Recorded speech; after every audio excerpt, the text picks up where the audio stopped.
Scorch and burn! Hey everybody. So tonight I am looking to discuss the 1990 film Flatliners. Now, initially, I have quite a bit of good things to say, quite a few good things to say about this movie, but it's like the negative things about this movie always tend to overshadow the good things about the movie. The good things that I can say about this is I loved the place, like the buildings or whatever, where these med students in the film were conducting their flatlining experiments. I absolutely loved how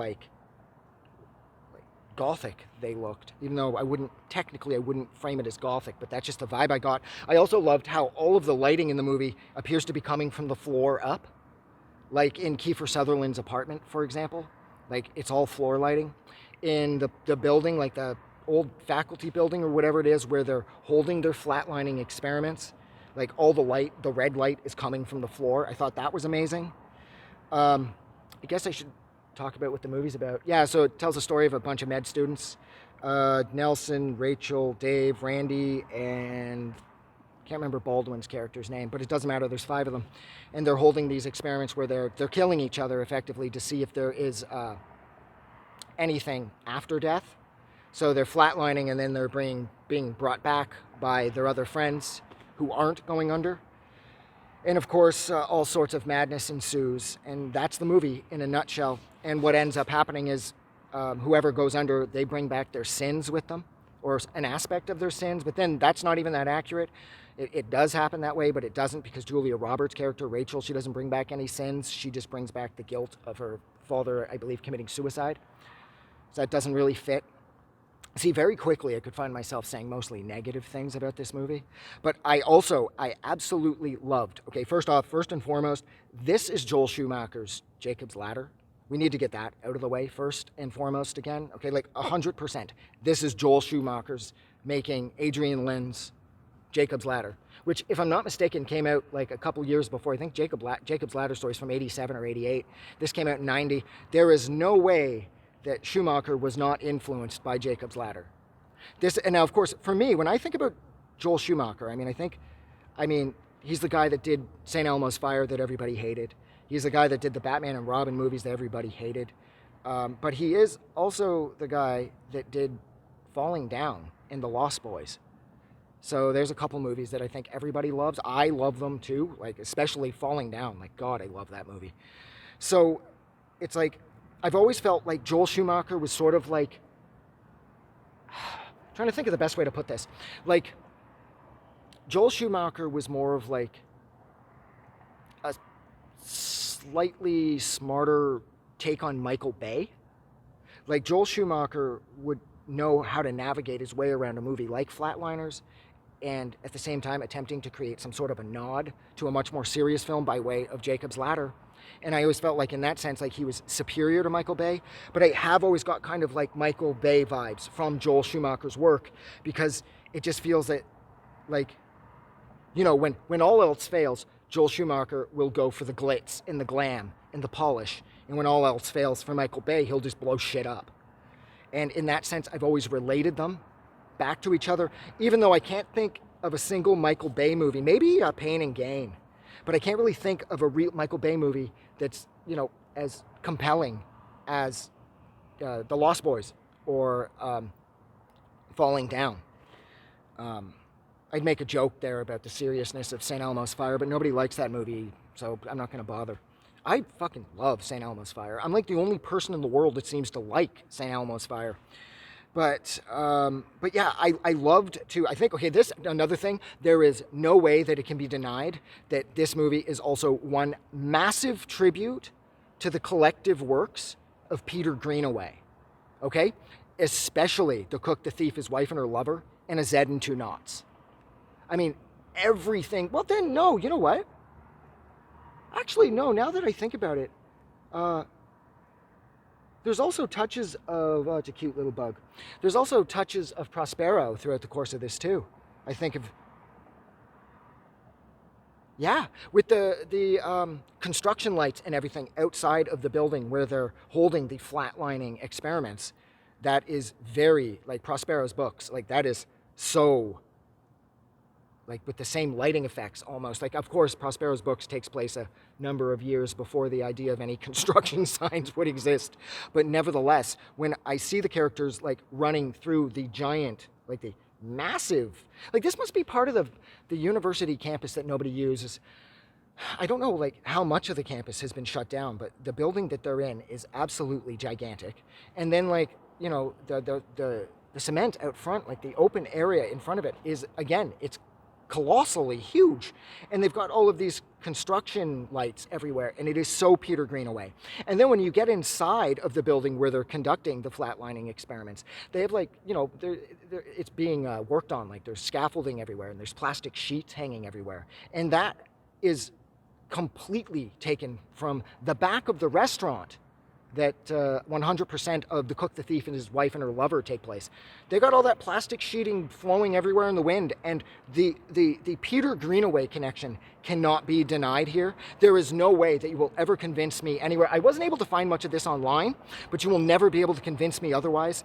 Joel Schumacher was like so into Greenaway at this point, and I get that because in the mid to late 80s, Greenaway was doing his best work. Like that is when he put out A Zed and Two Knots, as well as The Cook, the Thief, His Wife and Her Lover, which is undoubtedly his best known work. So much of this movie reminds me like of Greenaway, like The Belly of an Architect, with the giant like Roman heads and shit that they have inside of the building where they're conducting the flatlining experiments. Again, it signals out to Peter Greenaway's The Belly of an Architect with Brian Dennehy and Chloe Webb. The connection is undeniable. Well, it's undeniable for me, at least, because I absolutely love Peter Greenaway's movies. Like, I love Greenaway's movies.